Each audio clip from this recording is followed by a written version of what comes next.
আসসালামু আলাইকুম সবাইকে। কেমন আছো তোমরা সবাই? আশা করি তোমরা সবাই অনেক অনেক ভালো আছো এবং সুস্থ আছো। তোমাদের সবাইকে অনেক অনেক বেশি স্বাগতম ঢাকা ইউনিভার্সিটির অ্যাডমিশন কোশ্চেন সলভ ক্লাসে। আজকের ক্লাসে আমরা পরিমাণগত রসায়ন কেমিস্ট্রি সেকেন্ড পেপার এই অধ্যায়টা নিয়ে আলোচনা করব। এই অধ্যায়ের উপর ঢাকা ইউনিভার্সিটিতে 2011 সাল থেকে 13 সাল পর্যন্ত যে সকল প্রশ্ন এসেছে সবগুলো প্রশ্ন নিয়ে আমরা আজকে কাজ করব। তাহলে একটা ক্লাসের মাধ্যমে তুমি প্রায় 12 থেকে 13 বছরের কোশ্চেন সলভ কিভাবে করতে হয় সেটার আইডিয়াও তুমি আজকের ক্লাসে পেয়ে গেলা এবং সেটাও দেখতে পেলা যে পরিমাণগত রসায়ন অধ্যায় এই অধ্যায়টিতে তোমার বিগত সালগুলোতে কি কি টাইপের প্রশ্ন এসেছে। তাহলে চলো আমরা একটু দেখে নেই প্রথম কোশ্চেনটা, যেটা তোমাদের আগের বছর এসেছিল। অর্থাৎ তোমাদের আগের ব্যাচ যারা 23 ব্যাচে রয়েছে তাদের আর কি তোমার পরীক্ষা হয়েছিল। তো দেখো প্রথম কোশ্চেনটা কি বলছে, 2.5 গ্রাম ক্যালসিয়াম কার্বনেট থেকে এনটিপিতে কি পরিমাণ কার্বন ডাইঅক্সাইড উৎপন্ন হয়। তাহলে এইটা আর অবভিয়াসলি পরিমাণগত রসায়ন অধ্যায়টা নিয়ে কাজ করতেছে, এখানে ক্যালকুলেশন আছে আর অবশ্যই তোমাকে ক্যালকুলেটর কি করতে হবে, ইউজ করতে হবে না। ওকে, ক্যালকুলেটর কিন্তু ইউজ করা যাবে না, এটা আমাদের খেয়াল রাখতে হবে। ক্যালকুলেটর আমাদের ইউজ করা যাবে না। ওকে, ক্যালকুলেটর ছাড়াই আমরা আজকে সবগুলো ম্যাথ সলভ করব, কারণ ঢাকা ইউনিভার্সিটিতে তোমরা জানো যে এখানে ক্যালকুলেটর ইউজ করতে দেয় না। তো অবভিয়াসলি আমাদের হাতে হাতে ক্যালকুলেশন করাটা শেখা দরকার। তাহলে দেখো 2.5 গ্রাম ক্যালসিয়াম কার্বনের থেকে এনটিপিতে কি পরিমাণ কার্বন ডাইঅক্সাইড উৎপন্ন হবে। তাহলে এখানে ক্যালসিয়াম কার্বন থেকে কার্বন ডাইঅক্সাইড কতটুকু উৎপন্ন হবে সেটা চাইছে, আর এনটিপিতে তাহলে এখানে কি পরিমাণ কার্বন ডাইঅক্সাইড। তাহলে এখন কি পরিমাণ, আমি কি এটা ভরে ইউজ করবো অর্থাৎ গ্রামে ইউজ করবো নাকি আয়তনে ইউজ করবো।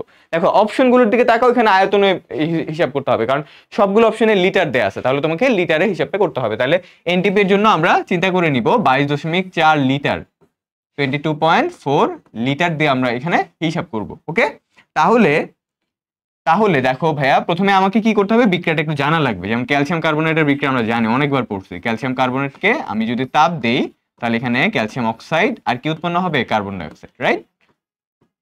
এরপরে ভাইয়া তুমি দেখো সমতাকরণ করতে হবে, এখানে সমতাকরণটা ঠিক আছে, রাইট। এখানে কোনো 2-3 আনা লাগবে না, সমতাকরণটা পারফেক্ট। এরপরে এটা দেখি কত মোল আছে, 1 মোল আছে, আর এটা কত মোল আছে, 1 মোল। আমি শুধুমাত্র কাজ করব কাকে কাকে নিয়ে, ক্যালসিয়াম কার্বনেট এবং কার্বন ডাইঅক্সাইডকে নিয়ে, কারণ আমার ক্যালসিয়াম কার্বনেট এবং কার্বন ডাইঅক্সাইড নিয়ে কাজ করা লাগবে। এখন এই ক্যালসিয়াম কার্বনেটটাকে মোল আছে, এটাকে গ্রামে কনভার্ট করলে সেটা হবে 100 গ্রাম। কেন গ্রামে কনভার্ট করলাম, কারণ ক্যালসিয়াম কার্বনেটের ইনফরমেশনটা কিসে দেওয়া আছে, গ্রামে। আর কার্বন ডাইঅক্সাইডের ইনফরমেশনটা আমি লিটারে নিব, 22.4 লিটার। কেন, কারণ হচ্ছে এটার ইনফরমেশন চাইছে লিটারে। এরপরে 100 গ্রাম, তাহলে আমি এখান থেকে বলতে পারি যে 100 গ্রাম ক্যালসিয়াম কার্বনেট থেকে এনটিপিতে উৎপন্ন হয় কত, 22.4 লিটার কার্বন ডাইঅক্সাইড। তাহলে কত দেয়া আছে, 2.5 গ্রাম। তাহলে আমি এখানে লিখি 2.5 গ্রাম ক্যালসিয়াম কার্বনেট থেকে, ওই ইকোনমি করে ফেলো ধূপধাপ। তাহলে 2.5 ইন্টু 22.4 ডিভাইডেড বাই কত, 100। ওকে, তাহলে এটা ক্যালকুলেশন করলে আমাদের আনসারটা চলে আসবে। চলো আমরা একটু ক্যালকুলেশনটা করি। তাহলে ভাইয়া এখানে 2.5 আছে আর এখানে 100 আছে, তাহলে কাটাকাটি করলে এখানে থাকবে 40, তাই না? এটা কোনো ডাউট আছে না, এটা আসবে কত, 40। কারণ 2.5 এর সাথে 40 গুণ দিলে 100 আসে, 2.5 এর সাথে 4 গুণ করলে কত হয়, 10। তাহলে 40 গুণ করলে কত হবে, 100। তাহলে এখানে 1, এখানে 40। এরপরে এটা দিয়ে এটা কাটাকাটি করবা। আচ্ছা, এখন তোমাকে একটু বলে দিই যে কাটাকাটিটা সহজে কেমনে করবা। 22.4 এর সাথে 40 কাটাকাটি করাটা একটু ডিফিকাল্ট আমি জানি, তাহলে 22.4টাকে তুমি মনে মনে ধরে নিবা, এখানে 20 আছে, কত আসে, 20 ধরে নিবা, এটা 20, ঠিক আছে। 22.4টাকে ধরে নিবা কত, 20। এখন এই 20-এর সাথে এই 40-এর কাটাকাটি করো, তাহলে কত থাকে, 2।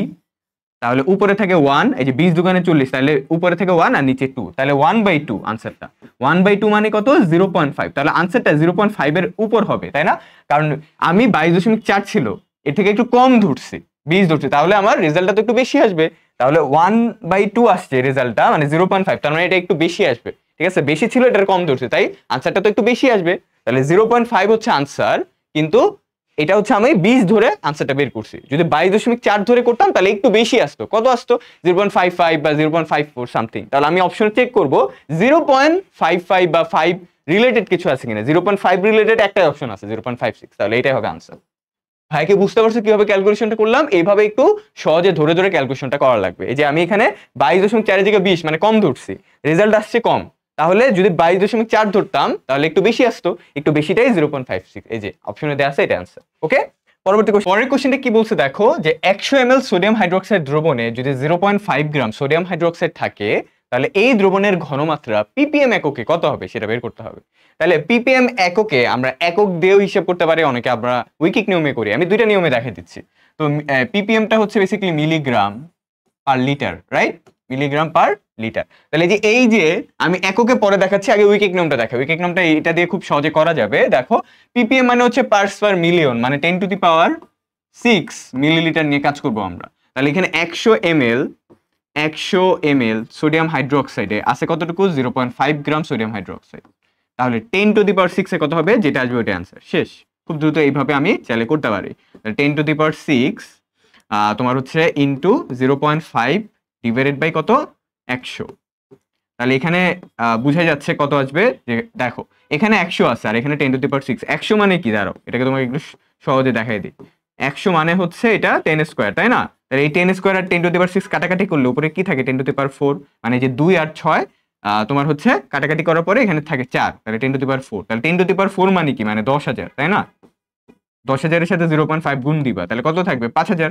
তাহলে আনসার আসবে 5,000।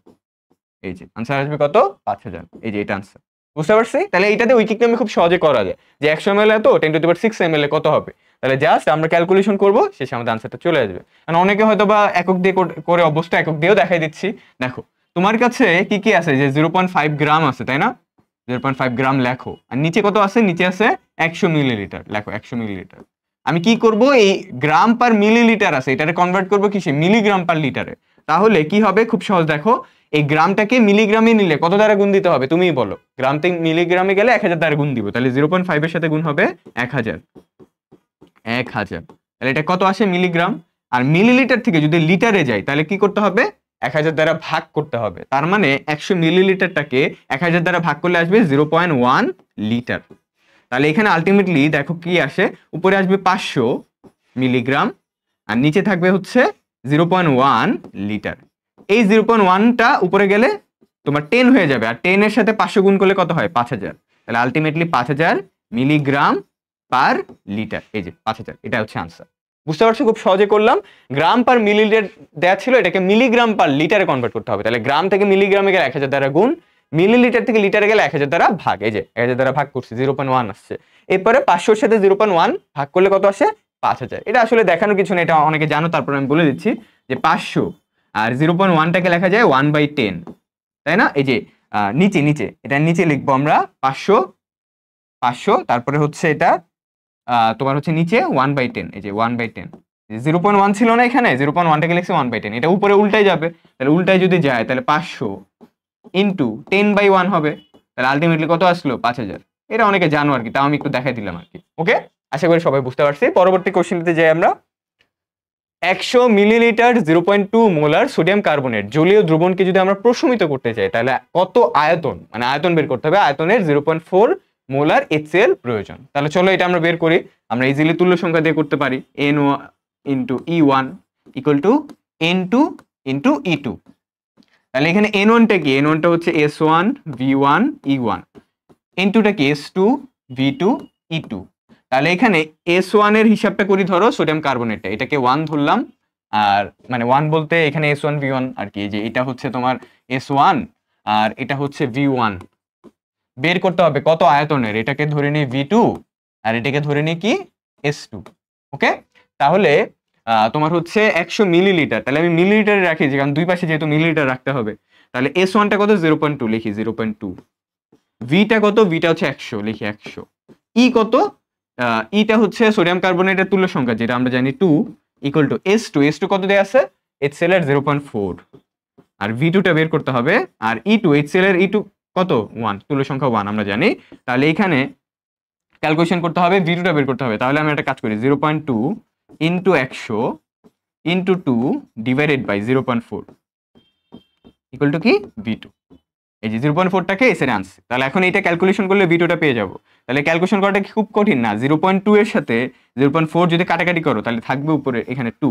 তাহলে এই 2 আর এই 2 যদি কাটাকাটি করে 1, আর 1 এর সাথে 100 গুণ করলে 100। তাহলে এটা আনসার আসবে 100 মিলিলিটার। কত আসলো? 100 মিলিলিটার। ওকে, এটা আনসার আসবে হচ্ছে তোমার 100 মিলিলিটার। তাহলে কই 100 মিলিলিটার কোথায়? এই যে 100 মিলিলিটার। ওকে, খুব সহজ এটা।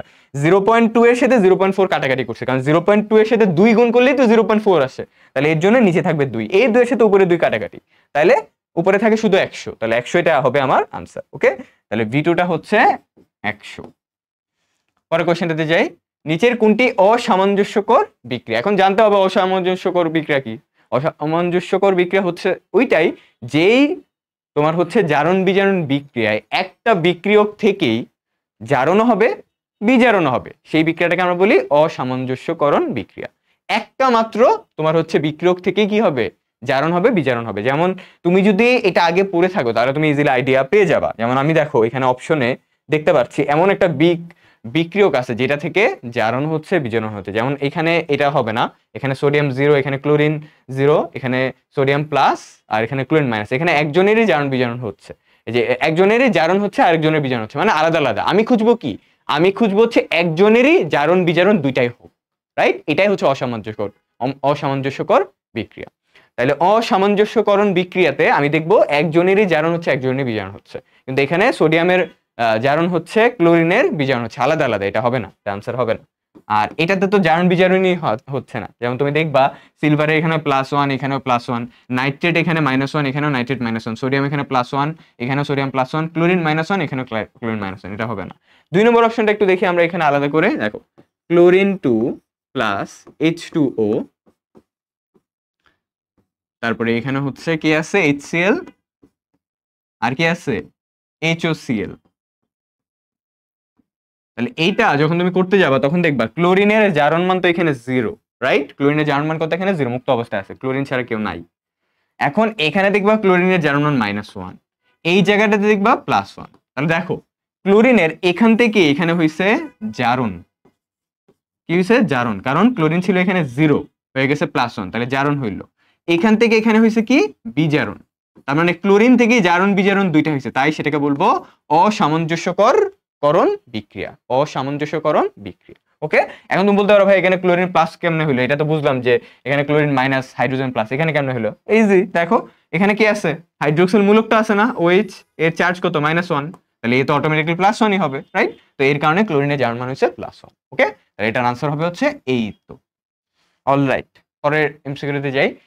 0.98 গ্রাম সালফিউরিক অ্যাসিড ব্যবহার করে 1 লিটার জলীয় দ্রবণ তৈরি করা হলো, দ্রবণটির ঘনমাত্রা বের করো। ঘনমাত্রা মানে কি, এস বের করতে বলছে। তাহলে চলো বের করি, খুব সহজ। এখানে কি কি দেয়া আছে, W দেয়া আছে 0.98 গ্রাম, তারপরে V দেয়া আছে 1 লিটার, এস বের করতে হবে, M জানি আমরা, সালফিউরিক অ্যাসিডের কত 98, তাহলে সূত্রটা নিয়ে নিব। সূত্র কি, W/M = SV, যেখানে V টা হচ্ছে লিটারে, তাহলে S বের করতে হবে, S = হবে W/M/V। তাহলে W কত, W হচ্ছে এই যে 0.98, M হচ্ছে 98, আর V কত 1, তাহলে এটা হচ্ছে ক্যালকুলেশন করলে আমরা আমাদের কি পাবো, আনসারটা পেয়ে যাব। তাহলে এখানে আনসারটা বের করা কি খুব কঠিন? না, অবশ্যই না। দেখো এখানে হচ্ছে তোমার যদি মনে হয় ভাই 0.98 দিয়ে আমার ক্যালকুলেশন করতে একটু প্যারা হয়, তাহলে কি করতে পারি, দেখো তোমার একটা সহজ বুদ্ধি বলে দিই। 0.98 টারে তুমি হচ্ছে 100 দ্বারা গুণ দিবা, নিচে 98 রেও 100 দ্বারা গুণ দিবা, কারণ উপরে তো শুধু গুণ দেওয়া যায় না, উপরে 100 দিলাম আর নিচে কিছু দিলাম এমন না, ব্যালেন্স করা লাগবে না। উপরে 100 আনলে নিচেও তো 100 আনা লাগবে, আনলাম কেন আনলাম বুঝতে পারবা। তোমার ধরো প্যারা হচ্ছে 0.98 দিয়ে ক্যালকুলেশন করতে, তাহলে ব্যাপারটা কি হবে, দেখো ব্যাপারটা কি হবে ভালো করে বুঝো। 98 হচ্ছে এখানে, নিচে হচ্ছে 100, এটাকে কিছু করলাম না। এখন 0.98 এর সাথে 10 গুণ করলে হয় 9.8, 100 গুণ করলে কত হবে 98, তাহলে এখানে লিখে 98। দেখছো 0.98 টা 100 সাথে গুণ করার ফলে 98 হয়ে গেছে। আর 100 শুধু উপরে আনা যাবে না, নিচেও আনতে হবে, ঠিক আছে, কারণ দুই সাইডে কাটাকাটি করে ব্যালেন্স করা লাগবে। তাহলে 98 এর সাথে এই যে এখন 98 টা কাটাকাটি করলাম, 1 থাকলো উপরে 1, তাহলে এই যে 1/100 তো মানে আমরা বুঝি 1/10 মানে কত 0.1, 1/100 মানে কত হবে 0.01, 0.01, তাহলে এটাই হচ্ছে আমার আনসার 0.01, এই যে 0.01। বুঝতে পারছি ভাইয়া, ক্যালকুলেশন গুলো কিভাবে করতে হবে এইভাবে প্র্যাকটিস করতে হবে, নাহলে কিন্তু ঢাকা ইউনিভার্সিটিতে কোশ্চেন সলভ করতে একটু প্যারা হবে, বুঝছো? তাহলে আশা করি আমরা এটা বুঝতে পারছি। পরের কোশ্চেনটাতে যাই। এখানে হচ্ছে একটা যৌগ দেয়া আছে, বিরাট বড় যৌগ, এখানেও বিরাট বড় যৌগ দেয়া আছে, বলছে ম্যাঙ্গানিজ আর Fe এর জারণ সংখ্যা কত। তাহলে চলো বের করি। প্রথমে Ba, এটা হচ্ছে বেরিয়াম বেসিক্যালি, MnF4, এই যৌগটাতে ম্যাঙ্গানিজের জারণ মান বের করতে হবে, খুব একটা কঠিন না, ঠিক আছে, খুব একটা কঠিন না। বাচ্চাকালে যে ক্যালকুলেশন করছে ওটা দিয়ে হয়ে যাবে, যে প্লাস মাইনাস কাটাকাটি যেমনি করতাম এমনি ক্যালকুলেশন করলে হয়ে যাবে। দেখো বেরিয়াম একটা মৃৎক্ষার ধাতু, তার জারণ মান হবে +2। ফ্লোরিন হচ্ছে আমরা জানি হ্যালোজেন -1, চারটার জন্য কত হবে -4। তাহলে দেখো এখানে ভাইয়া +2 আর এখানে -4। আমি জানি কোন একটা যৌগের মোট জারণ মান হয় 0, তাহলে এটা যদি +2 হয় আর এখানে -4 হলে এটা অটোমেটিক্যালি কত হবে যেন 0 হয়, +2।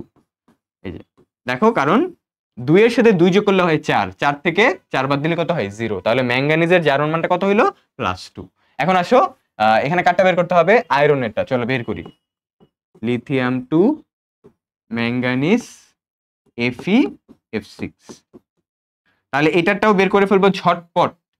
লিথিয়াম হচ্ছে ক্ষার ধাতু, তাহলে এটা হচ্ছে +1। কয়টা আছে ভাইয়া? 2টা, তাহলে +1 × 2 কত হবে? +2। ম্যাগনেসিয়াম একটা মৃৎক্ষার ধাতু, তাহলে তারটা হচ্ছে +2। আর ফ্লোরিন তো আমরা জানি -1, 6টার জন্য কত হবে? -1 × 6 -6। এখন হিসাব করো, যে ছোটবেলার বাচ্চাদের মতো আমরা +1 +2 হিসাব করতাম না, এরকম +2 এর সাথে +2 যোগ করলে কত হয়? 4। এখন এখানে আছে -6, পুরাটারে 0 বানাইতে হবে, পুরো যৌগের জারণ মান 0। তাহলে ব্যালেন্স করার জন্য এখানে কত লাগবে? +2। দেখো +2, এই যে +2 এর সাথে +2 যোগ করলে হয় +4, এর সাথে আরো 2 যোগ করলে হয় +6, +6 থেকে 6 কাটাকাটি করলে 0। তার মানে আয়রনের জারণ মান এখানে কত হলো? +2। তার মানে ম্যাঙ্গানিজেরও +2, আয়রনেরও +2। +2 কই? এই যে এটা আনসার। বুঝতে পারছি, আমরা 9 10এও এইভাবে হিসাব করছি না, যে জারণ মানগুলো বের করছি, এখানেও সেম ভাবে আমরা হিসাব করে জারণ মানটা কি বের করছি। পুরো যৌগের জারণ মানটা 0, তো একজনেরটা +2 আর একজনেরটা -4, তাহলে মাঝখানে এমন একটা মান হবে যেটার সাথে ক্যালকুলেশন করলে পুরোটার মান 0 আসে। তাহলে এটা হচ্ছে +2, যে +2 এর সাথে 2 যোগ করলে 4, 4 থেকে -4 যোগ -4 ক্যালকুলেশন করলে 0। এখানেও দেখো +2 ছিল, এখানে -6, তাহলে মাঝখানে হবে +2, তাহলে এই +2 +2 +2 +6 থেকে -6 হতে 0, -6 ক্যালকুলেশন করলে আর কি, ঠিক আছে, পুরোটা যোগ করলে আমার হচ্ছে 0 চলে আসবে, পুরোটার মোট মান হচ্ছে 0। তারপরে কোশ্চেনটা বলছে নিচের কোনটিতে বেশি পরমাণু আছে? কোনটাতে বেশি পরমাণু মানে কিসের মানের কথা জানতে চাইছে? এন এর মান, এন এর মানের কথা জানতে চাইছে, কোনটাতে পরমাণু আছে। কেমনে বের করবো? দেখো তুমি চাইলে এটা দিয়ে বের করতে পারো, যে W/M = N/Na, কিন্তু তোমার সময় বেশি লাগবে। এটা দিয়ে তুমি ইজিলি এটার এন এর মান বের করতে পারো, কয়টা পরমাণু আছে, এখানে বের করতে পারো কয়টা পরমাণু, এটারটা বের করতে পারো কয়টা পরমাণু, এটারটাও বের করতে পারো কয়টা পরমাণু, আর তোমার একটু সময় লাগবে। এখন তোমার সময় বাঁচানোর জন্য তোমাকে বলে দিই কি করতে পারো। N = তুমি জানো N/Na, জানো কি জানো না? N = মূল সংখ্যা = কি? পরমাণু সংখ্যা বা অণু সংখ্যা বা আয়ন সংখ্যা ডিভাইডেড বাই Na, মানে অ্যাভোগাড্রো নাম্বার। এখন এই অ্যাভোগাড্রো নাম্বারটা কনস্ট্যান্ট না, তাহলে এটাকে যদি বাদ দিয়ে দিই তাহলে এখানে n সমানুপাতিক n লিখতে পারি না, অর্থাৎ মোল যত বেশি হবে তোমার পরমাণু সংখ্যা বা অণু সংখ্যা কি হবে? তত বাড়বে। n সমানুপাতিক n, অর্থাৎ মোল সমানুপাতিক number of atom or molecule, অণু। তাহলে এটার মান যত বেশি হবে এটার মান বেশি হবে। এখন বললেন ভাইয়া ছোট হাতের এনটা বের করে লাভ কি? ছোট হাতের এনটা বের করলে না বুঝতে পারবা যে কার ভিতরে পরমাণু বেশি। এটার তুলনায় এটার ক্যালকুলেশন তো ইজি, মানে W/M = N/Na, এটা দিয়ে সবগুলো ক্যালকুলেশন করাটা যতটা কঠিন তার থেকে সহজ হচ্ছে সবগুলোর মূল বের করো, মূল বের করে দেখবা যার মূল বেশি তারই পরমাণুর সংখ্যা কি হবে? বেশি হবে। তাহলে আমি প্রথমটা বের করি হাইড্রোজেন অ্যাটম, তাহলে এটা হচ্ছে হাইড্রোজেনের জন্য W/M, তাই না? N = কি? W/M, এই যে N = হচ্ছে W/M, তাই W কত? 1.1, আর হাইড্রোজেনের পারমাণবিক ভর কত? 1, তাহলে কত আসে এটা? 1.1 মোল। তাহলে হাইড্রোজেনের মূল সংখ্যাটা পেয়ে গেলাম। তারপরে হচ্ছে ক্রোমিয়াম, ক্রোমিয়ামেরটা কত হবে দেখি। উপরে হচ্ছে 14.7, নিচে হচ্ছে 52, তাই না? তাহলে এটা কত আসবে? গেস, এটা কিভাবে ক্যালকুলেশন করবো সহজে একটু ভালো করে বুঝো। দেখো তুমি হচ্ছে এটা ক্যালকুলেশন করতে পারো কিভাবে, এই যে 14টাকে তুমি চিন্তা করো, এখানে 14 আসছে না, তাহলে এটা চিন্তা করো এটা মানটা কেমন আসতে পারে, এটা আমি তোমাকে বলে দিচ্ছি। 14.7টাকে তুমি 15 ধরো, আর 52টাকে তুমি 60 ধরো, তাহলে কি হবে? 15 4 15 কত? 60, 1/4, 1/4 মানে কি? 0.25। তাহলে আইডিয়া হইলো এটার মানটা হয়তো বা 0.2 সামথিং আসবে, তাহলে আমি ধরে নিলাম 0.24, যাও ধরলাম 0.24, ঠিক আছে।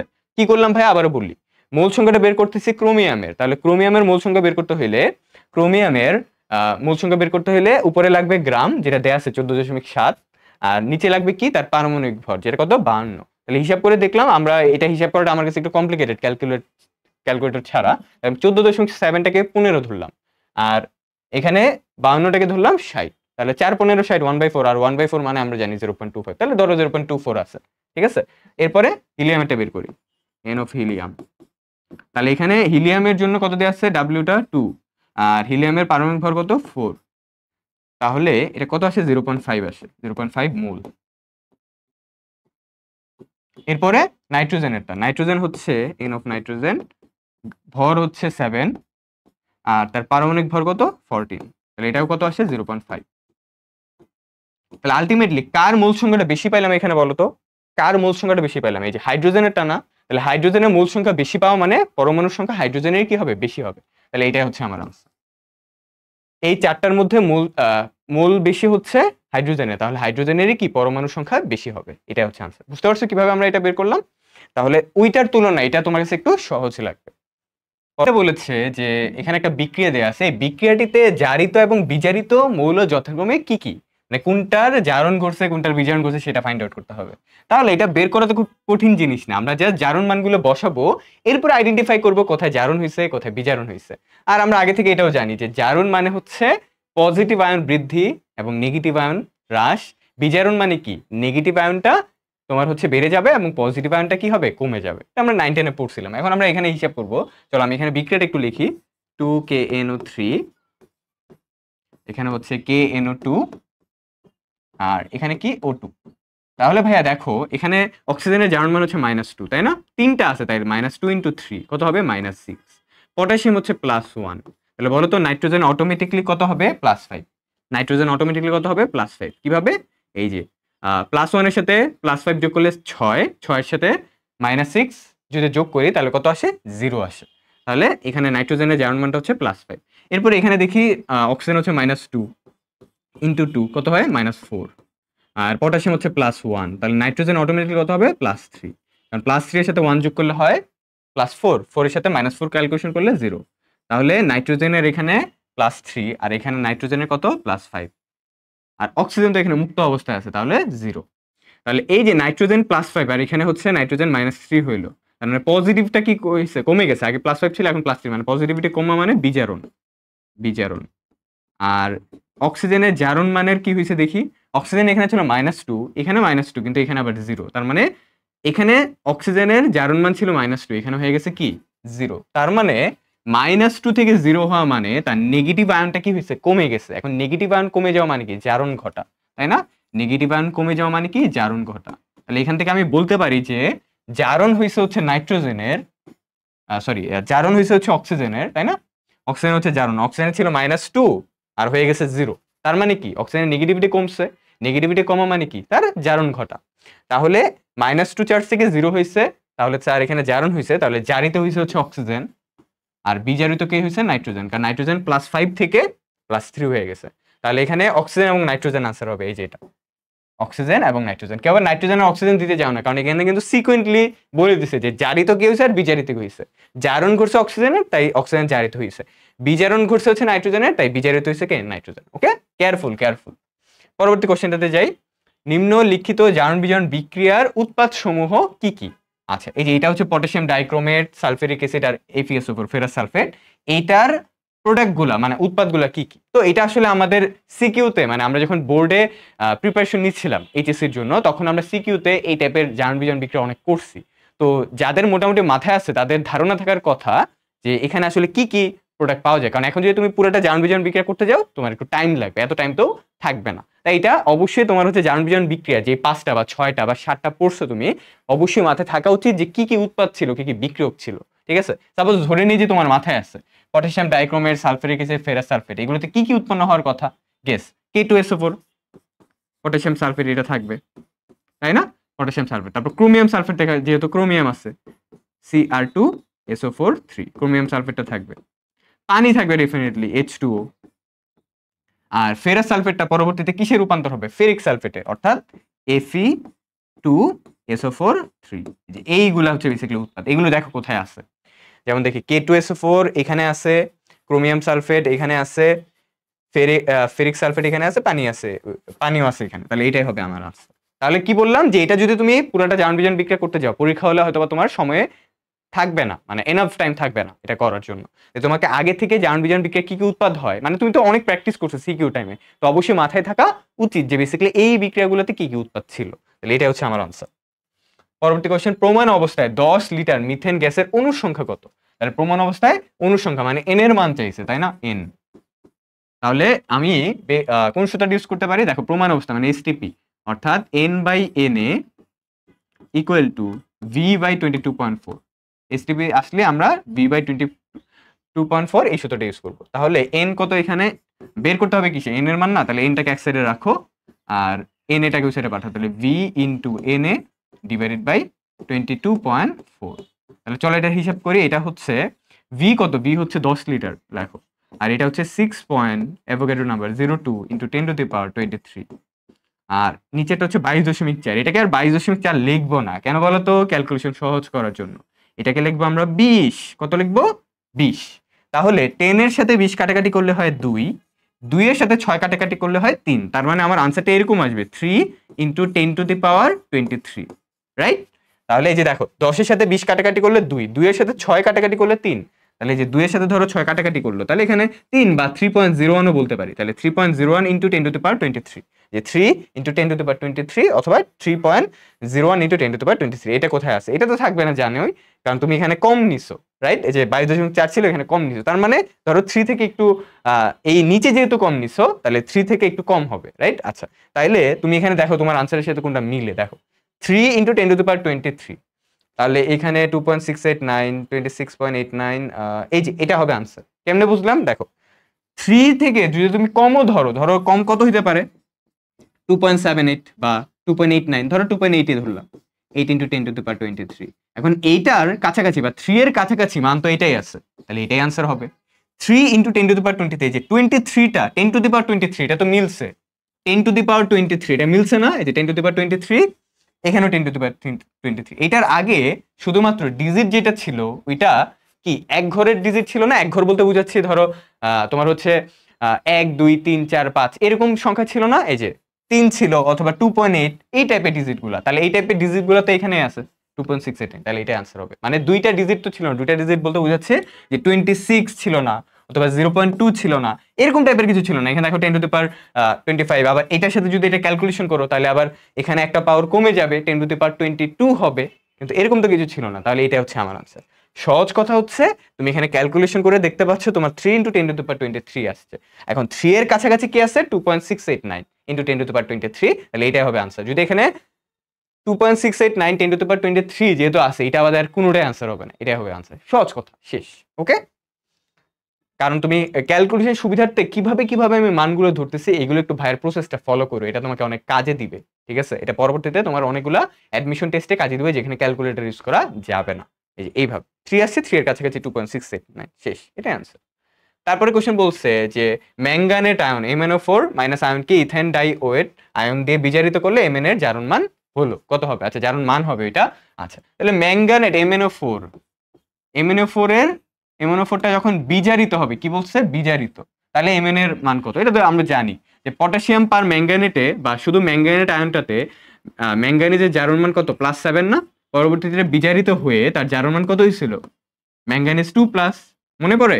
ম্যাঙ্গানিজ কি ছিল? 2+, আর তোমার হচ্ছে এই যে +7 থেকে যে +2 হইলো, তাহলে এটা আনসার হবে হচ্ছে +2। বুঝতে পারছো? এখানে ম্যাঙ্গানেট আয়নটাকে ইথেন ডাইওয়েট আয়ন দিয়ে বিজারিত করলে ম্যাঙ্গানিজের জারণ মান কত, অর্থাৎ এই আয়নটা যদি বিজারণ ঘটে, বিজারণ হওয়ার পরে ম্যাঙ্গানিজের জারণ মানটা কত হবে? তাহলে আমরা জানি +7 থেকে +2 হয়, তাহলে আনসার কত হবে? +2। খুবই সিম্পল। দেখো নিচের কোনটি জারণ বিজারণ বিক্রিয়া নয়? তাহলে কোনটা নন রিডক্স বিক্রিয়া? যে বিক্রিয়া জারণ মানে কোনো পরিবর্তন কারো হয় নাই সেটাই নন রিডক্স বিক্রিয়া। তাহলে জারণ বিজারণ বিক্রিয়া নয় কোনটা দেখি? দেখবো যে কার জারণ মানে কোনো পরিবর্তন হয় নাই, অর্থাৎ বিক্রিয়কে যা আছে উৎপাদ্য সেম। তাহলে সোডিয়াম এখানে 0, এখানে ক্লোরিন 0, তাহলে এখানে সোডিয়াম +1, এখানে ক্লোরিন -1, এটার কি হয়েছে? জারণ মানের পরিবর্তন কি হয়েছে? তাহলে এটা আনসার হবে না, আমাকে নন রিডক্স খুঁজতে বলছে। এখানে 3 + 2 হিসাব করে দেখবো, আমি দ্রুত করে দিচ্ছি। এটা +3, এটা +4, এটা হচ্ছে +2। এগুলো কেমনে হিসাব করতে পারছে? যে ক্লোরিন জন্য ক্লোরিন -2, তাহলে এটা অটোমেটিক্যালি +2। ক্লোরিন -3, 3টা ক্লোরিন মিলে -3, এটা অটোমেটিক্যালি +3 হবে। 4টা ক্লোরিন মিলে -4, তাহলে 3 অটোমেটিক্যালি +4 হবে। 2টা ক্লোরিন মিলে +2, এখানে অটোমেটিক্যালি আয়রন কি হবে প্লাস, এখানে দেখো জারণ মানে পরিবর্তন হয়েছে, +2 থেকে +4, +3 থেকে +2, তাহলে এটা হবে না। পরেরটা দেখি, পরে হচ্ছে এখানে কপার 0, এখানে কপার নাইট্রেট, নাইট্রেট আয়ন তো -1 তাই না, তাহলে -1 দুইটা আছে, তাহলে -1 × 2 মানে -2 হবে। তার মানে এই পুরা দুইটা নাইট্রেটের আয়ন টোটাল -2, তাহলে কপার অটোমেটিক্যালি কত হবে +2। তার মানে এই যে 0 থেকে +2 হলে জারণ মানের পরিবর্তন হয়েছে না, তাহলে এটা জারণ বিজারণ বিক্রিয়া, এটা নন রেডক্স বিক্রিয়া নয়। তারপরে তাহলে এটাই আনসার হবে, এটা আর করা দরকার আছে না। তাও তুমি দেখো এখানে সোডিয়াম +1, এখানে সোডিয়াম +1, ক্লোরিন -1, এখানে ক্লোরিন -1, সিলভার +1, এখানে সিলভার +1, নাইট্রেট হচ্ছে এখানে -1, এখানে -1, এটা হচ্ছে আনসার। এটা হচ্ছে জারণ বিজারণ বিক্রিয়া নয়। 9-10 এর কনসেপ্ট এটা। নিম্নের কোন বিক্রিয়ায় কোনটি সত্য, মানে এই বিক্রিয়াটা থেকে এইগুলা কোনগুলো সত্য সেগুলো ফাইন্ড আউট করতে হবে। তাহলে চলো আমরা ফাইন্ড আউট করি। এখানে বিক্রিয়াটা আমি আগে লিখি, SnCl2 + 2FeCl3, আর এখানে হচ্ছে SnCl4 + 2FeCl2। কোনটা জারণ হয়েছে কোনটা বিজারণ হয়েছে সেটা সব জেনে যাব আমরা। তাহলে আগে হচ্ছে লিখি, এটা হচ্ছে +2, একটু আগে আমরা দেখছিলাম এই বিক্রিয়াটা, এটা হচ্ছে +3, মানে তোমার হচ্ছে কাইন্ড অফ সিমিলার আর কি, যে এই অপশনে ছিল, এই যে এই অপশনে ছিল, সিমিলার না এটাই, ঠিক আছে। আর এখানে হচ্ছে +4, আর এখানে হচ্ছে কি +2। তাহলে এখানে দেখা যাচ্ছে যে টিন +2 থেকে হয়েছে +4, তাহলে টিনের এখানে কি হয়েছে জারণ ঘটছে, তার মানে টিন জারিত হয়েছে। দেখো তো এখানে টিন জারিত হয়েছে কোথাও লেখা আছে কিনা, টিন জারিত হয়েছে, এই যে প্রথমটাই লেখা আছে, তাহলে এটাই আনসার। আর দেখার দরকার নেই, টিন +2 ছিল +4 হয়েছে, তার মানে কি টিনের জারণ ঘটছে, তাহলে টিন জারিত হয়েছে, যে টিন জারিত অপশন, আর কিছু দেখার দরকার নাই, শেষ। পরবর্তী কোশ্চেনটা, কোন বিক্রিয়াটি জারণ বিজারণ বিক্রিয়া নয়? অ্যাজ ইউজুয়াল আবার চেক করতে হবে কোনটা জারণ বিজারণ বিক্রিয়া নয়। যেমন এখানে যদি আমরা দেখি, অক্সিজেন হচ্ছে -2, রাইট?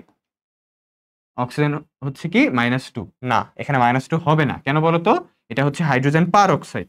এটা কি ভাইয়া? হাইড্রোজেন পারঅক্সাইড, H2O2, এটা হাইড্রোজেন পারঅক্সাইড। পারঅক্সাইডে অক্সিজেন জারণ মান কত হয়? -1, তাহলে এটা -1, কয়টা আছে? দুইটা, তাহলে -1 × 2, তাহলে কত হবে? -2। দুইটা অক্সিজেন মিলে হইছে -2, তাহলে দুইটা হাইড্রোজেন মিলে কত হবে? +2, তাহলে একটা হাইড্রোজেন কত হবে? +1, তাহলে +1 × 2, এই যে একটা হাইড্রোজেন +1, তাহলে +1 × 2, ওকে।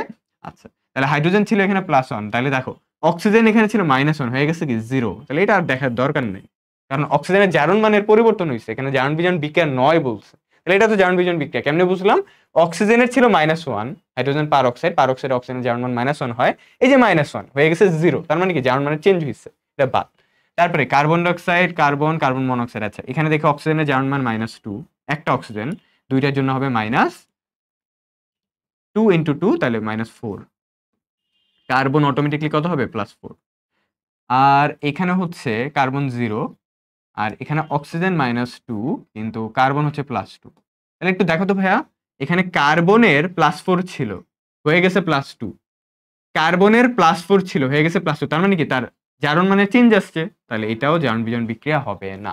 এটাও জারণ বিজারণ বিক্রিয়া, সরি, এটা জারণ বিজারণ বিক্রিয়া হবে, কিন্তু এটা জারণ বিজারণ বিক্রিয়া নয়, এটা হবে না, ঠিক আছে। মানে হচ্ছে এটা সঠিক অ্যান্সার হবে না। মেইন কথা হচ্ছে এটা আর কি, এটা জারণ বিজারণ বিক্রিয়া। কেন? কারণ জারণ মানে পরিবর্তন হয়েছে, যে কার্বনের +4 হয়ে গেছে +2, তার মানে কি +4 থেকে +2, তার মানে বিজারণ হয়েছে, জারণ মানে পরিবর্তন হয়েছে, তাহলে এটা একটা জারণ বিজারণ বিক্রিয়া, কিন্তু অর্থাৎ এটা একটা রেডক্স বিক্রিয়া, এটা নন রেডক্স বিক্রিয়া নয়। ওকে, পরে আনসারটা দেখি আমরা পরেরটা।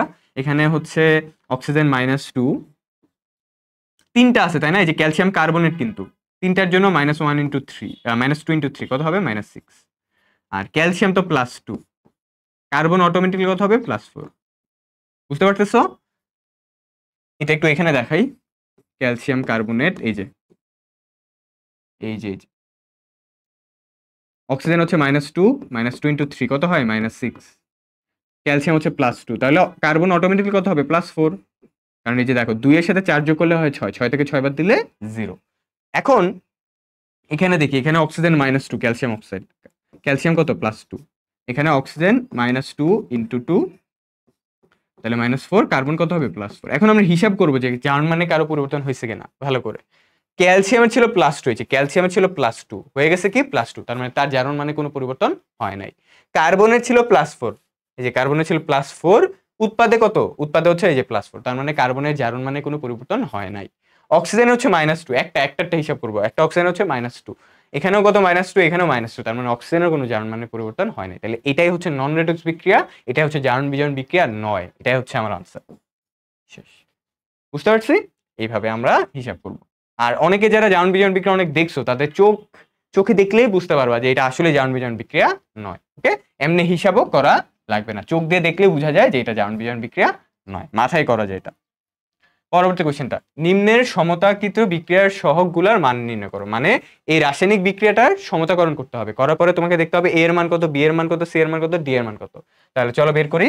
এখানে NH3 অ্যামোনিয়া, আর আছে O2, আর এখানে কি আছে, এখানে আছে হচ্ছে NO নাইট্রোজেন মনোক্সাইড, আর হচ্ছে পানি। তাহলে চলো সমতাকরণ করি। সমতাকরণ যদি করি, এখানে দেখো হাইড্রোজেন আছে কিন্তু 3টা, রাইট? হাইড্রোজেন আছে 3টা, এখানে হাইড্রোজেন কয়টা আছে, 2টা। আচ্ছা, তোমাকে একটা বলি, সমতাকরণ করার ক্ষেত্রে যেটা বেজোর আছে এটাকে জোর বানানোর ট্রাই করবা, যেটা বেজোর আছে এটাকে জোর বানানোর ট্রাই করবা, তাহলে তোমার সমতাকরণটা একটু ইজি হবে। তাহলে হাইড্রোজেন যেহেতু এখানে 3টা আছে, তাহলে সামনে 2 দাও, দিলাম 2। 2 দেওয়াতে দেখো হাইড্রোজেন কয়টা আছে, 3 দোকানে 6টা, তাহলে এখানে 3 দাও। বুঝতে পারছি? এখানে আমরা 2 দিছি, 2 দেওয়াতে কি হয়েছে, হাইড্রোজেন 3 দোকানে 6টা হয়েছে, তাহলে আমার হাইড্রোজেন লাগবে 6টা, এখানে 3 দাও, তাহলে 3 দোকানে 6, হাইড্রোজেন 6টা হয়েছে, হয়েছে। নাইট্রোজেন কিন্তু 2টা হয়ে গেছে, দেখছো 2 দেওয়াতে নাইট্রোজেন 2, তাহলে সামনে 2 দাও, দিলাম। এখন দেখো 2টা নাইট্রোজেন হয়েছে, 6টা হাইড্রোজেন এখানে হয়ে গেছে। সমতাকরণ মানে কি, বিক্রিয়কে যা যা আছে উৎপাদে তাতে রাখতে হবে।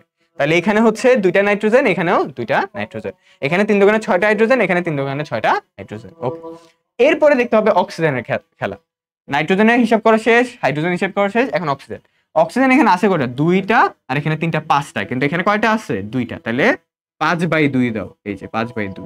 5/2 যদি দেই, এই 2 আর এই 2 কাটাকাটি যায়, তাহলে ফলে অক্সিজেন কয়টা থেকে আলটিমেটলি 5টা। বুঝতে পারছি? এখানে 2টা অক্সিজেন, এখানে 3টা অক্সিজেন, টোটাল কয়টা, 5টা অক্সিজেন। তাহলে আমি এখানে অক্সিজেন তো আগে থেকে 2টা ছিল, তাহলে ব্যালেন্স করার জন্য 5/2 দিতে হবে, 2 কাটাকাটি করলে 5, তাহলে 5টা অক্সিজেন। ঠিক আছে, এখন দেখো তো তোমার অপশন এখানে ভগ্নাংশ আকারে কিছু আছে কিনা, ABCD তে ভগ্নাংশ আকারে নাই, তাহলে কি করব, ভগ্নাংশ আকারে রাখবো না, তাহলে উভয় পক্ষে 2 দ্বারা গুণ দিব। 2 দ্বারা যদি গুণ দিই, তাহলে এই 2 হয়ে যাবে 4, 4NH3, আর এটা হয়ে যাবে 5O2, কারণ 2 যে নিচে 2 ছিল, আর 2 দ্বারা গুণ দিলে উপরে 2, 2 2 কাটাকাটি, তাহলে 5O2। এখানে থাকে 4NO2, আর এখানে থাকে কি, এখানে থাকে হচ্ছে তোমার 6H2। তাহলে এখান থেকে আমি বলতে পারি A এর মানটা হচ্ছে 4, তাই না? B এর মানটা হচ্ছে 5, C এর মানটা হচ্ছে 4, D এর মানটা হচ্ছে 6। তাহলে দেখো এটা কোথায় আছে, A এর মান 4, B এর মান 5, কোথায় আছে, A এর মান 4 এই যে, B এর মান 5 এই যে, B এর মান 5, C এর মান 4 এই যে, C এর মান 4, D এর মান 6 এই যে, D এর মান 6, তাহলে এটাই হবে আনসার। ঠিক আছে, পরবর্তী কোশ্চেনটাতে যাই। একজন রোগীর রক্তে গ্লুকোজের পরিমাণ 10 মোল, মানে হচ্ছে মিলিমোল বুঝাইছে, 10 মিলিমোল পার লিটার, তাহলে এটাকে মিলিগ্রাম পার ডেসিলিটার এককে প্রকাশ করতে বলছে, তাহলে মোলটাকে গ্রামে কনভার্ট করতে হবে। ঠিক আছে, তাহলে আমি এখানে লিখি, কি দেয়া আছে, 10 মিলিমোল পার লিটার, এটাকে কনভার্ট করতে হবে কিসে, milligram per decilitre, milligram per decilitre. তাহলে এটাকে আমি এইভাবে লিখি, দেখো 10 তোমার মিলি মোল, আর নিচে হচ্ছে লিটার, রাইট? এই যে এটা 10 মিলিমোল পার লিটার, এটা হচ্ছে আমি লিখলাম 10 মিলিমোল পার লিটার, এটাকে কনভার্ট করতে হবে কিসে, মিলিগ্রাম পার ডেসিলিটার। তাহলে এখানে হচ্ছে তোমার হচ্ছে ভাইয়া মিলিমোলটাকে আমি মিলিগ্রামে কনভার্ট করব, তাহলে মিলিমোলটাকে যদি মিলিগ্রামে কনভার্ট করি, তাহলে কি হবে, দেখো মূল থেকে গ্রামে যেতে হবে সহজ কথায়। তাহলে মূল থেকে কেমনে গ্রামে যাই আমরা জানি, দেখো আমরা জানি N ইকুয়াল টু হচ্ছে W/M, N ইকুয়াল টু কি, W/M, M সূত্রটা আমরা জানি। তাহলে W ইকুয়াল টু কি হবে, N ইন্টু M, অর্থাৎ মোল সংখ্যার সাথে যদি আমি আণবিক ভরটা গুণ দিই, মোল সংখ্যার সাথে যদি আণবিক ভরটা গুণ দেই, তাহলেই গ্রাম পেয়ে যাব। আমার কোশ্চেনে মোল দেয়া আছে যে মোল, এই মোলটাকে গ্রামে কনভার্ট করতে চাচ্ছি, কারণ এখানে গ্রামের কথা বলছে, মিলিগ্রাম গ্রাম। তাহলে এই মোলটাকে যদি গ্রামে কনভার্ট করতে চাই ভাইয়া, তাহলে কি করতে হবে, আমাকে আণবিক ভর দ্বারা গুণ দিতে হবে, যে gram equal to mole into আণবিক ভর। তাহলে আমি যে 10 ইন্টু কত দিব, গ্লুকোজ, গ্লুকোজ মানে কত, গ্লুকোজ মানে হচ্ছে C6H12O6, এটা হিসাব করে দেখবে, এটা আসবে 180, তাহলে ইন্টু 180 দাও। তাহলে তুমি এই মিলিমোলটা হয়ে গেছে কি, মিলিগ্রাম। মিলি তো আগে থেকে ছিল, যে ছোট হাতের এমটা মিলি বুঝে, মিলি আগে থেকে ছিল, মোলটা হয়ে গেছে গ্রামে, মিলি আগে থেকে ছিল, মোলটা হয়ে গেছে কি গ্রামে। আর লিটারটাকে ডেসিলিটারে যদি কনভার্ট করতে চাই তাহলে 1 লিটার কত ডেসিলিটার? 10। 1 লিটার মানে কত ডেসিলিটার ভাইয়া? 10 ডেসিলিটার। তাহলে এই যে 10 লিখে ফেললাম। তাহলে এখানে 10 কাটো, তাহলে আলটিমেটলি 180 মিলিগ্রাম, আর নিচে কি ডেসিলিটার, তো এটাকে উপরে এভাবে লিখতে পারি মানে বাই ডেসিলিটার। তাহলে 180 মিলিগ্রাম পার ডেসিলিটার। বুঝতে পারছি আমরা? এখানে জাস্ট 10 মিলিমোল পার লিটার ছিল, এটাকে আমি সাজিয়ে লিখছি 10 মিলিমোল ডিভাইডেড বাই লিটার। এখন এই মিলিমোলটাকে মিলিগ্রামে নিতে হবে, তাহলে মোলটাকে গ্রামে নিলে হচ্ছে, কারণ মিলি তো আগে থেকেই ছিল, মিলি আগে থেকেই ছিল। মোলটাকে গ্রামে নিতে হলে আণবিক ভর দ্বারা গুণ দিতে হবে। তাহলে আমি এই 10টাকে 180 আণবিক দ্বারা গুণ দিলাম, তাহলে মিলিগ্রাম পেয়ে গেলাম। এবং এই লিটারটাকে ডেসিলিটারে কনভার্ট করতে হবে, তাহলে 1 লিটার মানে 10 ডেসিলিটার, যে লিখলাম 10 কাটাকাটি, এই যে 180, এটা হচ্ছে আমার আনসার। ওকে, পরে কোশ্চেনটাতে যাই। বলছে একটি 1 মোলার সোডিয়াম হাইড্রোক্সাইড জলীয় দ্রবণের 100 ml কে সম্পূর্ণ নিরপেক্ষ করতে কত আয়তন 0.5 অক্সালিক অ্যাসিডের প্রয়োজন? অক্সালিক অ্যাসিডের সংখ্যা তো আমরা অনেকে জানি, H2C2O4। তাহলে আমরা ওই যে S1V1 ওই সূত্রটা ইউজ করবো। আমরা তাহলে লিখি যে N1 into E1 equal to N2 into E2। ওকে, তাহলে N1 হচ্ছে S1V1 into E1, N2 হচ্ছে S2 V2 into E2। তাহলে S1টা আমি ধরে নিলাম সোডিয়াম হাইড্রোক্সাইড NaOH এর জন্য, এটার জন্য আমি S1টা ধরি। S1 কত দেয়া আছে? 1 মোলার, ইনটু সোডিয়াম হাইড্রোক্সাইডের জলীয় দ্রবণের 100 ml, তার মানে V1টা হচ্ছে 100, আর সোডিয়াম হাইড্রোক্সাইডের তুল্য সংখ্যা কত? 1। S2 হচ্ছে অক্সালিক অ্যাসিডের জন্য, ওই যে ঘনমাত্রা দেয়া আছে 0.5। V2 এটাই বের করতে হবে যে এর কত আয়তন অক্সালিক অ্যাসিড লাগবে, V2 বের করতে হবে। আর E2 অক্সালিক অ্যাসিডের জন্য E2 কত? 2, কারণ দুইটা হাইড্রোজেন প্লাস পাচ্ছি। তাহলে এখানে 100 ডিভাইডেড বাই 0.5 আর 2টাকে গুণ করলে কত হয়? এই যে 0.5 আর 2 গুণ করলে 1 হয়, 1টাকে নিচে নাও, এই যে 1, তাহলে ইকুয়াল টু V2। তাহলে V2টা কত আসে? 100, তাহলে 100 মিলিলিটার। তাহলে V2টা কত আসলো? 100 মিলিলিটার। তাহলে এই যে এটাই হচ্ছে আমার আনসার, এটা হচ্ছে ভাই আমার কি আনসার। ওকে, 100 মিলিলিটার। পরের কোশ্চেনটাতে যাই। S2O3 এবং S4O6 সালফারের জারণ সংখ্যা, অর্থাৎ এইটার জারণ সংখ্যা আর এইটার জারণ সংখ্যা সালফারে কত বের করতে বলছে। তাহলে এটা তো আমরা বের করতে পারবো। দেখো এটাকে আমি হচ্ছে তোমার হচ্ছে লিখি, এটাকে আমার মতো করে লিখি Na2S2O3, মানে এটাকে আয়ন আকারে রাখতে চাচ্ছি না, যৌগ আকারে বানাই ফেললাম। 2 মাইনাস তো, তাহলে 2টা সোডিয়াম দিয়ে দিলাম। এখানেও লিখি আয়ন আকারে লিখতে চাচ্ছি না, কেন?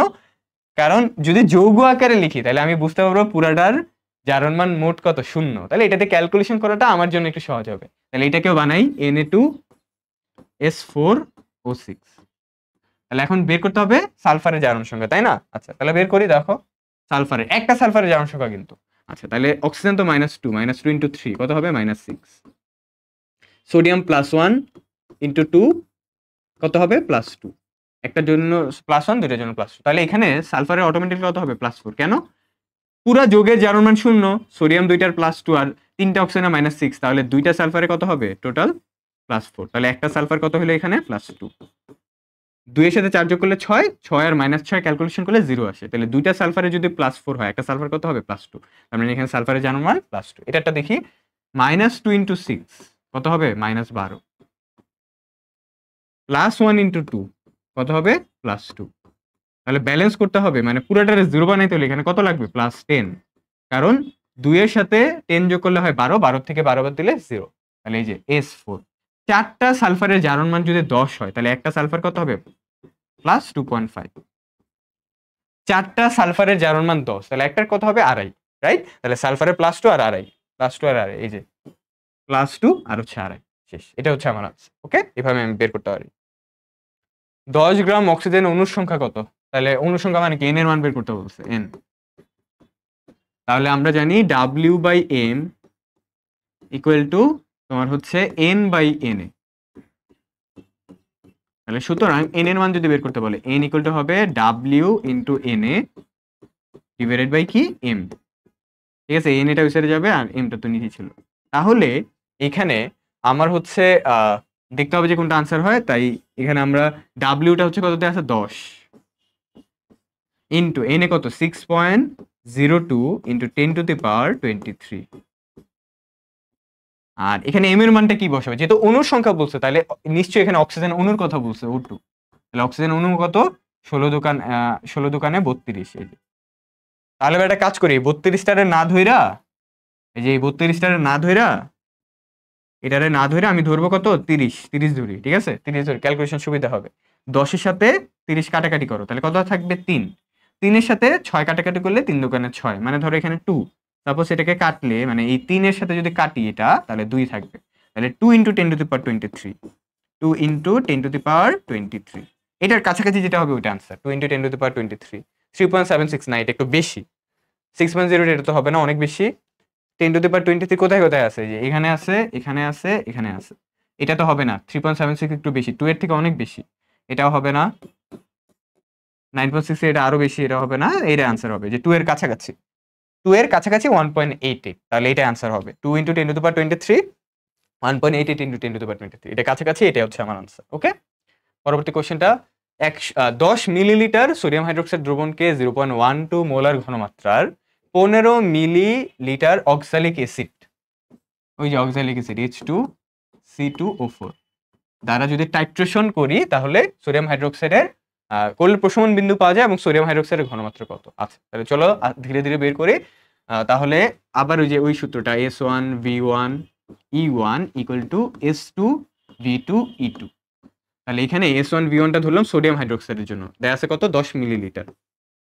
সরি, S1টা কত, S1 তো দেয়া নাই, S1 এর ঘনমাত্রাই লাগবে, যে সোডিয়াম হাইড্রোক্সাইড ঘনমাত্রা লাগবে। তাহলে S1টা আমি লিখে রাখি যে শুধু S1। V1টা কত দেয়া আছে 10 মিলিলিটার, 10। সোডিয়াম হাইড্রোক্সাইডের তুল্য সংখ্যা কত 1। S2 এর ঘনমাত্রা কত দেয়া আছে 0.12, লিখি 0.12। V2 কত, V2 হচ্ছে দেয়া আছে 15, আর E2 কত অক্সালিক অ্যাসিডের আমরা জানি 2। তাহলে চলো বের করি আমরা। S1 = 0.12 ইনটু 15 দোকানে কত 30, এই যে 30, আর এটাও তো 0.12 ছিল, আর নিচে চলে যাবে 10, রাইট। আচ্ছা, তাহলে 10 আর 30 কাটাকাটি করলে কত থাকে 3, আর 0.12 এর সাথে 3 গুণ করলে কত হবে 3.6। কেমনে দেখো, দেখো বুঝো বুঝো, 12 এর সাথে 3 গুণ করলে কত হইতো 3.6 না, সরি 0.36। যেভাবে চিন্তা করো, এভাবে চিন্তা করো, 12 এর সাথে যদি 3 গুণ হয় তাহলে কত হয় 36। 1.2 এর সাথে যদি 3 গুণ হয় তাহলে কত হবে 3.6। 0.12 এর সাথে যদি 3 গুণ হয় তাহলে কত হবে 0.36। তাহলে এটার आंसर কত হবে 0.12 এর সাথে 3 গুণ করলে 0.36, এটা आंसर। বুঝতে পারছি 0.36। ওকে, তাহলে S1 টা হচ্ছে 0.12 × 3 ডিভাইডেড বাই তোমার হচ্ছে 10 ছিল। S1 টা কি ছিল, প্রথমে S1V1E1 = S2V2E2 ছিল, তারপরে এখানে V1 এর মান বসালাম 10 মিলিলিটার, E1 হচ্ছে 1, 0.12, S2 এর মান, V2 এর মান 15, আর E2 এর মান 30। তারপরে 0.12টাকে এইভাবেই রাখছি, 15 এর সাথে 2 গুণ করলাম, তাহলে কত আসে 30, আর এই 10টা উপরে ছিল, স্যাচুরেশন নিচে চলে গেল।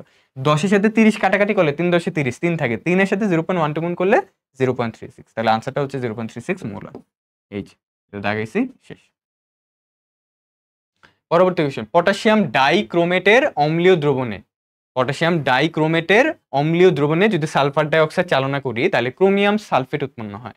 এখন বলছে ওই বিক্রিয়ায় ক্রোমিয়ামের জারণ মানের পরিবর্তন কত। তার মানে আলটিমেটলি পটাশিয়াম ডাইক্রোমেট মানে K2Cr2O7, এই যে এটা পটাশিয়াম ডাইক্রোমেটটা সালফার ডাইঅক্সাইডের সাথে বিক্রিয়া করছে, বিক্রিয়া করে তোমার ক্রোমিয়াম সালফেট উৎপন্ন করছে। ক্রোমিয়াম সালফেটের সংকেত কি, এই যে Cr2SO4 3। এখন তোমার বলছে যে ক্রোমিয়ামের জারণ সংখ্যার পরিবর্তনটা কেমন বা কত, ঠিক আছে। তাহলে এখানে ক্রোমিয়ামের জারণ সংখ্যা কত, এখানে কত, তারপর চেঞ্জটা কত হয়েছে এটা বের করতে হবে। তাহলে চলো এটা বের করি। এটা বের করা কি খুব কঠিন না। অক্সিজেন হচ্ছে -2, তাহলে -2 × 7, 7টা আছে, তাহলে কত হবে -14। পটাশিয়াম +1 × 2 কত হবে +2। ব্যালেন্স করতে হবে, টোটালটার জারণ মান কত হবে, মোট জারণ মান 0। তাহলে এখানে তোমার +2 আর এখানে -14, তাহলে টোটাল এখানে কত হবে +12। দেখো 12 এর সাথে 2 যোগ করলে হয় 14, 14 থেকে 14 কাটাকাটি করলে 0 থাকে, তাহলে দুইটা ক্রোমিয়াম মিলে হইলো +12, তাহলে একটা ক্রোমিয়াম কত হইলো +6, দুইটা ক্রোমিয়াম 12 হইলে একটা ক্রোমিয়াম +6। এখন এখানে দেখবো সালফার হচ্ছে সালফার তো না, এটার নাম কি, যৌগমূলকটা সালফেট। সালফেট হচ্ছে -2, তিনটার জন্য হবে -6, -3 আর কি, -3, তাহলে -2 × 3 মানে টোটাল আর কি -6। এই যে একটা সালফেট যদি -2 হয়, তিনটা কত হবে 3 × 6 = -6, তাহলে -6 কে ব্যালেন্স করবে কি +6, তাহলে এই যে +6। তাহলে এখানে হচ্ছে দুইটা ক্রোমিয়াম মিলে +6 হলো, তাহলে একটা ক্রোমিয়াম কত হবে +3। তাহলে আলটিমেটলি যেটা হলো ক্রোমিয়াম ছিল +6 হয়ে গেছে +3, ক্রোমিয়াম ছিল +6 হয়ে গেছে কি +3, ক্রোমিয়াম ছিল +6 হয়ে গেছে +3, এটা হচ্ছে আমার আনসার। বুঝতে পারছি আমরা? ওকে, পরবর্তী কোশ্চেনতে যাই। পটাশিয়াম পার ম্যাঙ্গানেট সোডিয়াম অক্সালেট টাইট্রেশনে নিম্নের কোনটি ব্যবহার করা হয়? আচ্ছা, এটার জন্য কোনো ইন্ডিকেটর ব্যবহার করা হয় না, মানে কোনো নির্দেশক ব্যবহার করা হয় না পটাশিয়াম পার ম্যাঙ্গানেটের জন্য, কারণ এটা হচ্ছে বেসিক্যালি তোমাকে কালার দেয়, যে কালারটা আইডেন্টিফাই করা খুব সহজ, তাই এটাই কোনো নির্দেশক ব্যবহার করা হয় না। আমরা পড়ছি পটাশিয়াম পার ম্যাঙ্গানেট ওই যে তোমার হচ্ছে বেগুনি বর্ণ বা হচ্ছে অনেক অনেক জায়গায় গোলাপি বর্ণ লেখা থাকে, তো এটা হচ্ছে তোমার আইডেন্টিফাই করাটা খুব সহজ হয়, মানে এর জন্য কোনো নির্দেশকের প্রয়োজন হয় না, তাই নো ইন্ডিকেটর। ওকে, কোনো নির্দেশক লাগবে না। পরবর্তী কোশ্চেনটাতে যাই। এটা তো হ্যাঁ, এটা দেখলাম। হ্যাঁ, পরবর্তী কোশ্চেন। 0.5 মোলার সালফিউরিক অ্যাসিডের 20.5 মিলিলিটার দ্বারা 20 ml কস্টিক সোডা মানে সোডিয়াম হাইড্রোক্সাইড প্রশমিত হয়, তাহলে ক্ষার দ্রবণের মোলারিটি কত, মানে NaOH এর মোলারিটিটা কত, এটা বের করতে বলছে। তাহলে চলো বের করি এটা। তাহলে আমরা ওই সূত্রটাই নিব, S1V1 E1 equal to S2 V2 E2। তাহলে এখানে S1টা কত, এটা ধরো সালফিউরিক অ্যাসিডের জন্য, এটা ধরো অ্যাসিডের জন্য ইউজ করতেছে যেটা, তাহলে ঘনমাত্রা কত 0.5, আয়তন কত, আয়তন হচ্ছে 20.5, আর V1 কত, E1 কত, E1 সালফিউরিক অ্যাসিডের জন্য 2, তুল্য সংখ্যা হচ্ছে 2 সালফিউরিক অ্যাসিডের। S2 কত, S2টাই বের করতে হবে, আর V2টা কত, V2টা হচ্ছে 20, আর E2 কত, সোডিয়াম হাইড্রোক্সাইড আমরা জানি 1।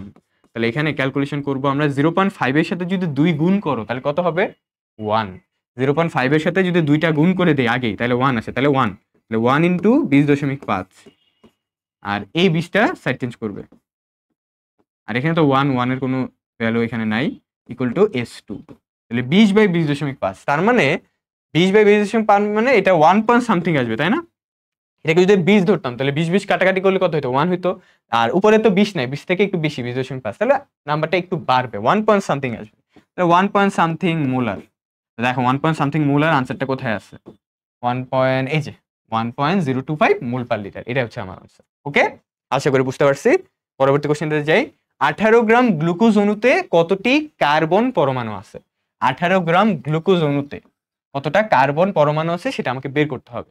আচ্ছা, আগে আমি দেখো এই 18 গ্রাম গ্লুকোজ অণুতে কয়টা পরমাণু আছে সেটা বের করবো, কয়টা অণু আছে সেটা বের করবো, এরপরে অণু থেকে কতটা কার্বন পরমাণু আছে সেটা বের করে ফেলবো।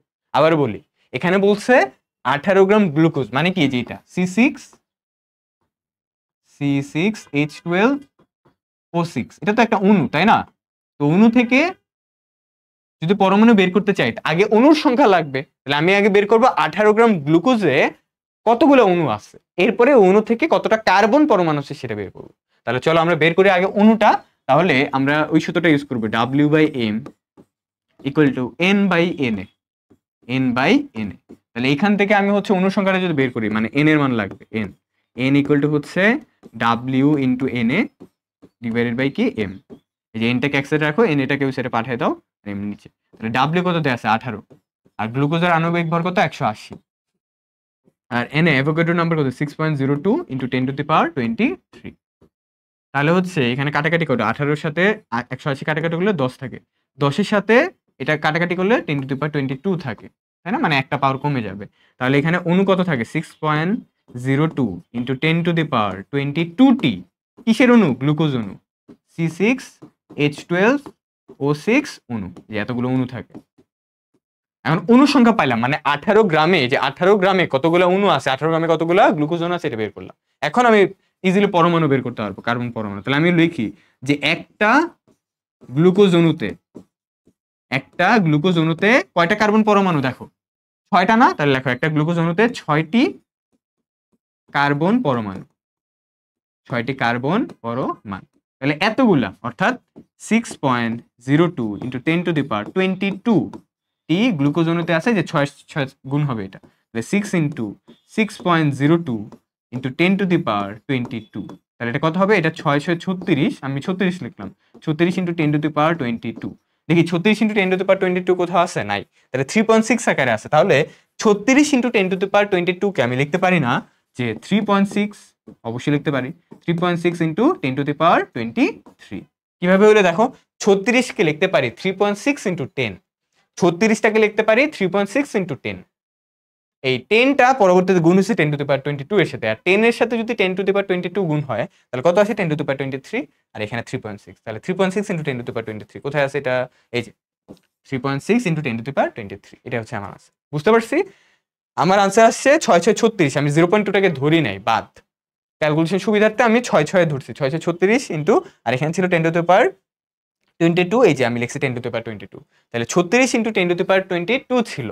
পরবর্তীতে এটাকে লেখা যায় 3.6 × 10⁻23। কেমনে?